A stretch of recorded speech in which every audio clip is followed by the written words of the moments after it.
Hello everyone, and welcome to another episode of the Daily Gwei Refuel, where we recap the latest news in the Ethereum ecosystem. I'm your host, Anthony Sassano, and today's the 8th of September, 2023. Alright everyone, let's get into it. So just apologies for the mess behind me. I'm doing some stuff in my study today and I didn't get it done in time. You can see there's like step ladders and things like that around me. I'm moving figurines around. It's always a fun day when I when I do that. But yeah, just apologies for that. But anyway, you don't care about that. Let's go into the news. So to kick off today, we have some news out of the CFTC, which is the Commodity Futures Trading Commission in the US. It is basically the sister regulator to the SEC. It is responsible for regulating futures products, derivatives products in the US and everything in between. Now, this is not positive news. This is out of the CFTC. This is, you know what? I don't even know if it's negative news. It's just news. And the headline here on the block reads that the CFTC has settled charges against DeFi protocols Opine or Open, 0x, and Diridex. So I guess like I had heard of two of these before. Diridex I may have heard of before, but 0x is a very, very old project now. They did an ICO all the way back in 2017. Open is also quite not exactly new, but not old, so it's been around for a little while here. But yeah, these are all US-based protocols, of course, and the CFTC has gone after each of them and ordered them to pay civil monetary penalties of $250,000, $200,000, and $100,000, respectively, to each of them, and to cease and desist from violating the Commodity Exchange Act and CFTC regulations. So essentially, what they have kind of, I guess, like, or how they've run afoul of the CFTC here is that they had products that they had created and issued themselves that were available to US persons, and these products were, I guess, like derivatives products and futures products and things like that. And the thing is that I believe pretty much all of them blocked US people from being able to access these products. At least geo-blocked them. Obviously, you can't block them if they're using a VPN or anything like that. But apparently that wasn't enough. Now, I haven't read the whole kind of details on this, but essentially, you can see here a quote that says, the order finds that OSQTH tokens, which is Open's product, are swaps and leveraged or margined retail commodity transactions and therefore can be offered to retail users only on a registered exchange in accordance with the CEA and CFTC regulations. Open unlawfully operated as a facility for the trading or processing of swaps without registering as a SEF here. So the CFTC recognizes each respondent's substantial cooperation with the Division of Enforcement's investigation of this matter in the form of a reduced civil monetary penalty, the regulator continued. So, yeah, I mean, as I said, not bad. I mean, not good news, not exactly bad news. It's kind of just news. But I think when I look at this and when I look under the hood here, it seems that the CFTC is really just applying the law here, I guess, because if you want things to change in the US or I guess anywhere when it comes to regulating or I guess like legislating on crypto, it needs to be done at the kind of like base, right? The laws need to be changed or they need to be updated in order to reflect the changing, I guess, financial system that we live in today,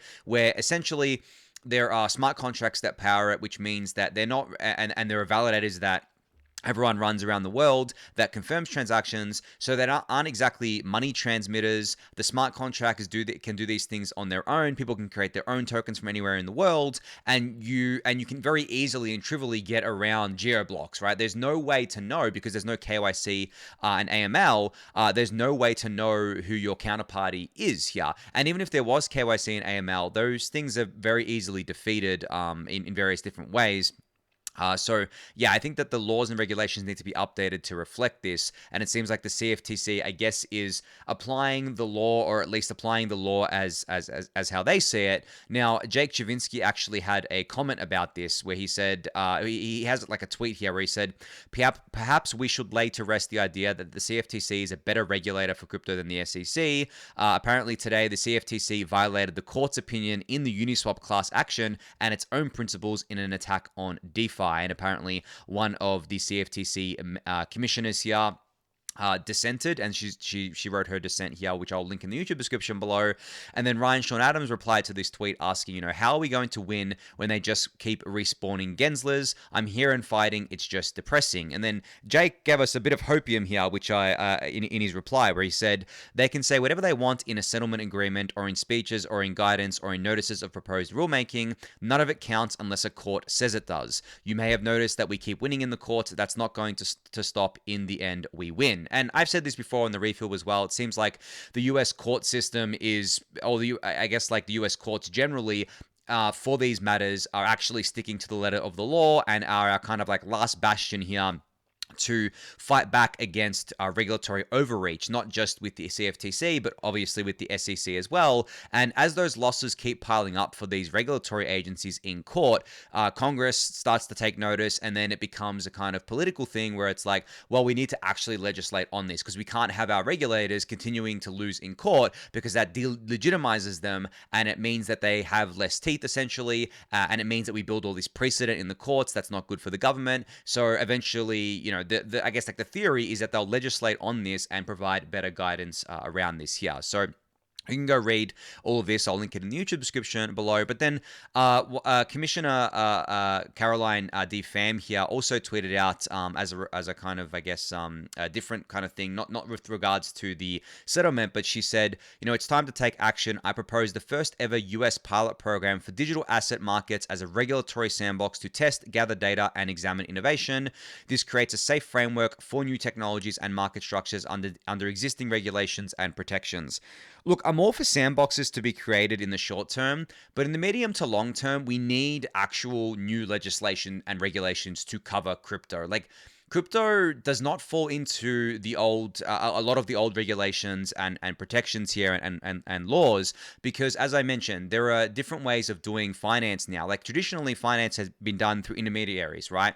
It was not done in a peer-to-peer fashion or a peer-to, I guess, automated smart contract fashion. It was done through intermediaries like banks and clearinghouses, and they have to do KYC and AML, and most of the time, or pretty much the whole time, they custody assets as well. But in the crypto world, in the DeFi world, it's a completely different thing, right? Everyone who is using DeFi directly from their own wallet is doing self-custody, right? They're not giving custody over to any kind of one party or any unilateral party here. They're interacting with smart contracts. You know, some of the smart contracts will have multi-sigs to do various things, and some won't, and things like that. And that's, I guess, like a tangential kind of a thing there. But generally, it's done in a peer-to-peer fashion where the transactions are not, I guess, like settled by a centralized clearinghouse or centralized financial institution or bank. The transactions are put together by, I mean, at least in the Ethereum ecosystem, put together by block builders, as I explained yesterday. Then they're passed on to these validators that stake, that obviously is part of the Ethereum staking ecosystem, that propose the blocks, and then those blocks get appended to the chain, and then the validators attest to those blocks, and the chain continues on in a decentralized, distributed, diverse fashion, right? Completely disconnected from any kind of centralized body that controls that. There's no KYC or AML because there can't be, really. I mean, it's all code at the end of the day, right? You're just interacting with a platform that cannot KYC and AML you, and it doesn't make sense for it to do that, obviously, as well there. So I think that the existing laws, regulations, and protections, they all need to be updated to reflect that new world that we live in. It's going to take a long time, so I'm all for these sandboxes in the short term, but medium to long term, we need that kind of stuff happening in the background there. But anyway, you can go check out all of this stuff. I'll link it in the YouTube description below. All right, moving on from the regulatory stuff to a new EIP that has been submitted by DappLion here. Now, this EIP was basically suggested to be included into Dencun, which means that it's cutting it tight here, right? And there's a few things that go into this. So I'll describe what this EIP is first. So this is something that I talked about before on the Refuel, where the core devs were considering putting together an EIP to essentially cap the churn limit of validators on the network, so that we could slow down the rate of validators being added to the network. Now, this was suggested because we had such a long deposit queue. You know, it was over 90,000, and it was persistent, and the core devs were afraid that we would add too many validators to the network and basically overload the network and kick off the smaller players, because as you add more validators, the bandwidth requirements go up for everyone, because the more validators have to talk to each other, and it can overload the network. Now, since then, and since those concerns were brought forward, since then, the validator queue has come down a lot, and it doesn't seem like it's going to be going up anytime soon. I feel like If it's going to start going up again, it'll probably be next year, maybe when the kind of market heats up again or something like that. So it seems like this issue is not as, I guess, urgent as it once was. But even still, this EIP was submitted by Dapline here. And he basically suggested that it could either go into the fork of Denkun or another fork next year. But I feel like if it doesn't go into Denkun, which it doesn't seem like it's going to go into Denkun, by the way, just reading the comments here from I guess like from all the core devs and researchers, I mean, I say it doesn't feel like it's going to go in, but there is a kind of split, and what happens is that it starts bleeding into other questions because, for example, this EIP would be an effective monetary policy change. It would be a small monetary policy change, but it would still change the monetary policy because right now the churn limit, right, doesn't have a max limit on it, and every time a validator is added to the network, the issuance overall goes up of new ETH being issued because we have more validators to pay. Now, if you change that and you cap it and you cap the churn limit to 12 instead of letting it continue to go up as more validators get added here, you essentially change the rate at which that new issuance goes up because now it's capped, right? It's capped at the 12. The churn limit is capped. It's not increasing anymore, so it is an effective monetary policy change. It's still in line with Ethereum's monetary policy, which is minimum viable issuance, because it doesn't increase issuance; it actually net reduces it over time, or at least reduces the potential growth of the issuance, right? It doesn't reduce new issuance as it exists today, but just like the potential for growth here. But still, it is an effective kind of monetary policy change. So yeah, I mean, I'm not going to spend too much time on this. I want you guys to go give it a read for yourself. There is a link to this in the YouTube description below. But in terms of kind of timing for things, look, this could make it into Denkun realistically because it's not actually a complex change, technical wise. But to be honest, I don't actually want this to make it in that fast because, as I said, there are considerations to be made around, the fact that it changes the monetary policy. Other things like a lot of the assumptions that have been made around Ethereum staking change a little bit here with this.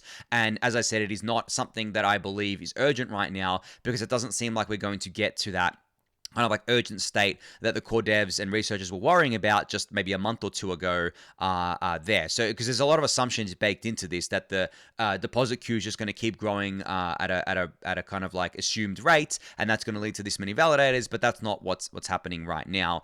But if it was kind of included for Denkun, as I said, I don't think it would delay the timing around this, and I still think Denkun can happen this year. Look, I'm going to say it's not going to happen in October, that's for sure. There was some people talking about October, and I was like on the fence about it because it really doesn't feel like it's gonna happen in October, specifically because we haven't even got any test nets forked yet.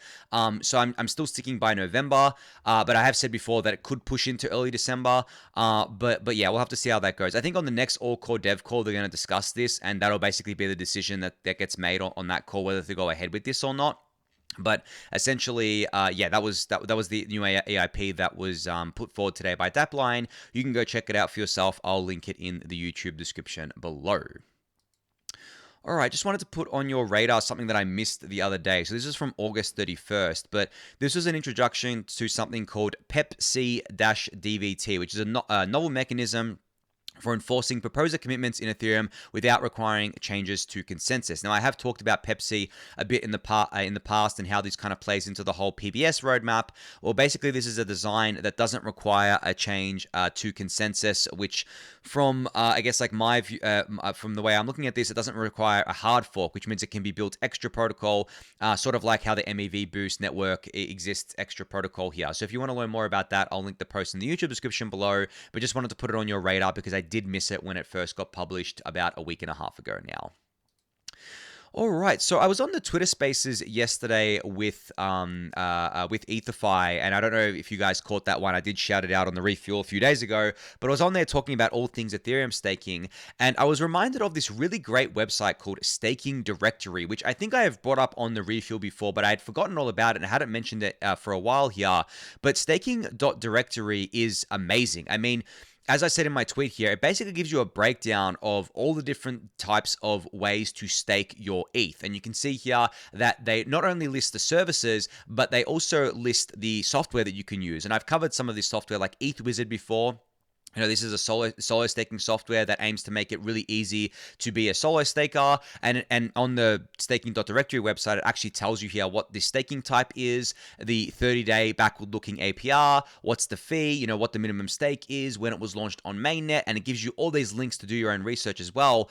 It's awesome. This resource is something, as I said, I had forgotten about, but I'm glad that I was reminded of it, because it is something that you should definitely go check out if you're at all interested in staking your ETH and not knowing which provider to go with or which software to go with here. And yeah, I'll link it in the YouTube description below for you to check out there. But they currently have 40 active listings, and in development they have 7.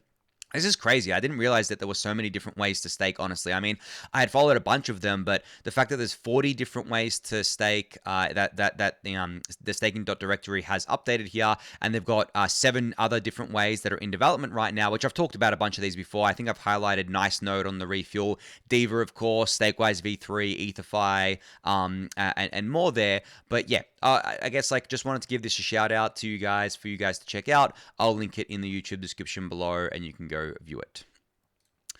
All right, Geode Finance has published a blog post today titled Modular Staking Infrastructure, a Library and Standard for Ownership. So essentially, Geode is trying to do LSTs, but in a different way. So they say here, Geode is not a liquid staking provider. Geode is a liquid staking enabler. So you can create your own instance of Geode smart contracts and run your own custom ETH staking solution in minutes. So basically, it's a kind of framework here to allow you to essentially create your own LST protocol, which you can kind of get more details about. I'll link it in the YouTube description below here, and you can see how this works. I mean, there's the blog post, obviously, but there's also some graphics to show you how it all works here and how it all plays into something called GETH, which is their kind of parent liquid staking kind of token here. And they've got all the different features listed. But the reason why I wanted to highlight this for you guys is because there are a lot of LSTs right now, and a lot of them just look very similar, right? But the fact that Geode is basically offering this software up for people to be able to create their own LSTs and to make it so that it can be liquid and interoperable and actually easy for people to do is a killer feature, I think, because as I said before, the only way we're going to reduce dominance of any one big player on the network, whether it be Lido or someone else, is by increasing competition on the network. And then what better way to increase competition on the network for Ethereum staking, for ETH staking, than allowing people to spin up their own kind of staking pools, allowing them to spin up their own LSTs, allowing them to essentially kind of plug and play with the Ethereum staking infrastructure that already exists, and the LST stuff that obviously a lot of people are hungry for. Everyone wants an LST. So yeah, I mean, you can go check out this post for yourself for more details on Geode Finance, but I just figured it was worth highlighting because it's something new in the ecosystem. All right, EigenLayer have finally published more details on EigenDA, which is their data availability solution that they are basically going to be launching, I believe, as one of their first, if not first, products as part of the EigenLayer kind of product suite here for everyone to, I guess, restake and be a part of. So you can go give this blog post a read. I'll link it in the YouTube description below. But it talks about how the EigenDA kind of works from a high level. It talks about the security. It talks about how restaking comes into it and all that good stuff there. As I've said before, I think that out of all the non-Ethereum data availability layers, so kind of Ethereum layer 1 DA layers, and for L2s that don't want to be rollups but would rather be Validiums, it makes a lot of sense to me that they would pick something like EigenData availability or EigenDA over one of these other solutions, purely based on the fact that logically, you would think it would be more secure because it has got ETH, validators, ETH nodes, restaking as part of it, right? And node operators, I should say node operators that run Ethereum staking infrastructure, running this infrastructure as well, and getting that economic security of ETH stake behind it too on that front there. So yeah, I feel like it's a natural choice. But at the same time, there are other security considerations as well. There are liveness considerations on top of that. And it also, I guess, matters about how distributed the nodes are, because not every Ethereum validator / full node runner, I guess you could say, or maybe I should say, not every Ethereum node operator is going to be an EigenLayer data availability network kind of operator as well, right? There's going to be a subset that does that, and by virtue of it being a subset, it's never going to be as secure as Ethereum itself, right? And that's why if you want to be considered a full rollup, you're going to have to put your data on Ethereum layer 1 and your proofs on Ethereum layer 1. That's why you're not considered a rollup if you're using Eigen data availability or an external data availability layer here, even if it is using restaked ETH, because it's not the same security guarantees. And I think that's a distinct point that people need to keep in their mind when interacting with this stuff. Just because it is harnessing the staked ETH and using it to secure its own network doesn't mean that it's as secure as Ethereum layer 1. There are so many other things that go into that, and not just security, but decentralization, censorship resistance, all the stuff that Ethereum layer 1 affords you. It's not going to translate to, whether it's EigenDA or another service running on EigenLayer, just because there is some ETH that's staking on Ethereum that is restaked with an EigenLayer service here. So I think that's important to keep in mind. But anyway, you can go give this blog post a read. I'll link it in the YouTube description below for you to do so. All right, so I think this may not be surprising to any of you out there, and this is something that I've talked about in the Daily Gwei Discord channel before, but it's funny when you look at gas prices and you can actually see the, hours of when the gas prices spike correlate with the hours where, the New York Stock Exchange and NASDAQ are open in the US. So the trading hours, I believe, of the New York Stock Exchange is 8 a.m. to 4 a.m. Eastern Time. 4 a.m. 8 a.m. to 4 p.m. Eastern Time, I think it is. And in that window, you can see here, Hill Dobby has actually kind of highlighted it on the chart. That's when the bulk of the higher gas prices are, because the bulk of the users are now online and they're basically using the network in business hours, which is kind of funny because you can use the network 24/7. You don't need to use it within US business hours, but it seems like a lot of people do. And I think that it's partially because when the stock exchange is open, maybe the crypto markets are kind of correlating with it and people are doing transactions to follow along with that. Obviously, it's because those are the hours where people are awake and paying attention to quote unquote work, whether that be, like trading on the stock exchange or trading within crypto or doing things within crypto. So it does make sense here. And apparently, if you look at BSC and look at when their activity spikes, it's during the business hours of countries in Asia. So it's kind of funny how different blockchains have different kind of regional, busyness to them. But yeah, as I said, this is not new information, but when you see it plotted out on a chart like this, I think it's very interesting. So yeah, thanks to Hill Dobby for plotting this out. And this comes from his gas dashboard, which I actually showed off yesterday, and you can find a link to that. I'll link it in the YouTube description below. All right, speaking of dashboards, Tom Wan here, he shared a new enhanced dashboard for stablecoins that 21Co has put together here. So you can go check this out. I'll link it in the YouTube description below. But essentially, you can get a lot of insights on different stablecoins here, and Tom lists some of them. So you can get the overview of the stablecoin landscape on Ethereum. So they're tracking 25 stablecoins. I didn't even know there were 25 stablecoins on Ethereum, but apparently there are, and they're tracking 25 of them here. You can track things like circulating supply and market cap, what their peg currently looks like, change in supply percentage, all that good stuff there. I mean, this is a very comprehensive dashboard, as you can see in front of me here. And if we kind of look at the market cap of each of these stablecoins, we pretty much already know which ones are the top kind of 5 here. It's Tether, USDC, DAI, BUSD is still in there, but that's soon to be zero because they've got till February 2024 to basically zero that out. And SDAI, and then just a bunch of the long tail here. I mean, the reason why you probably haven't heard about most of these is because they're really small. You can see that most of them don't even have $1 billion kind of market cap here. You can see that actually top 19 to 25 have under 100 million. You can see PayPal's USD stablecoin here is at around 44 million right now. It is obviously very new, so not large in market cap yet. But then if you scroll down, you can see kind of trends over time, the stablecoin market cap trends. Obviously, given that you can get a really good yield in TradFi right now, the stablecoin market cap has gone down pretty significantly. And of course, this kind of coincided with the top of the bull market as well. So you can see here that the top of stablecoins market cap was 125 billion. Now we're down to about 74 billion. So not even a 50% outflow, but a pretty substantial outflow across pretty much all stablecoins stablecoins. And I think that's due to the fact that, as I said, like people are going to TradFi to get that yield because rates are high. And I fully expect stablecoins to come back in during the bull market when rates are going down, but also the fact that we're onboarding more real world assets to crypto. So from that lens, we expect stablecoins to come online anyway here. And yeah, as I said, you can scroll down all on this dashboard and check out all the different metrics they've got here. It's a really great way to keep track of stablecoins. I'll link this dashboard in the YouTube description below for you to do so. All right, a fresh post from Aztec yesterday or today. They said here, at Aztec Labs, we believe building an L2 represents a huge opportunity to improve privacy UX. That's why we're making privacy.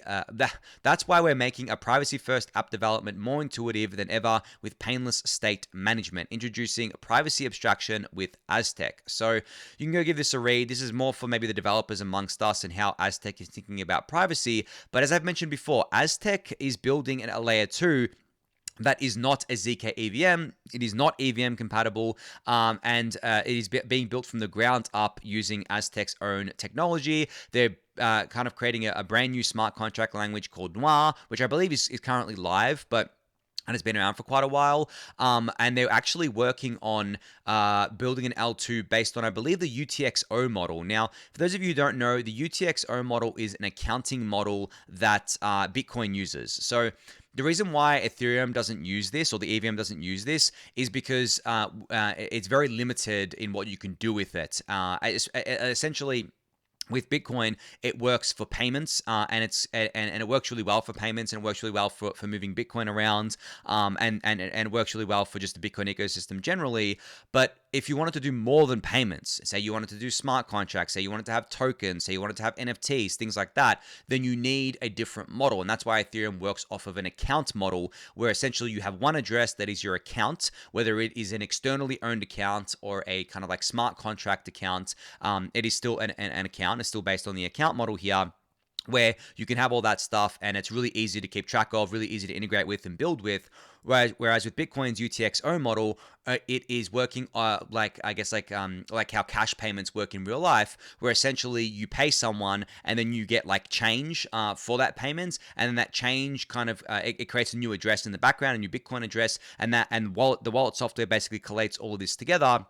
And then you're left with essentially a kind of like unified balance. But for things like tokens and smart contracts and NFTs and stuff like that, it doesn't necessarily work very well. And that's why even with things like ordinals on Bitcoin, it is very clunky compared to NFTs on Ethereum, right? It's very different. It's built in a very different way, and the UX is a kind of different experience there. So that is definitely not just due to the UTXO model, but that plays a big part in it there. So as I've said to you guys, I've always been really excited with what Aztec's building, because they are building something that's non-EVM.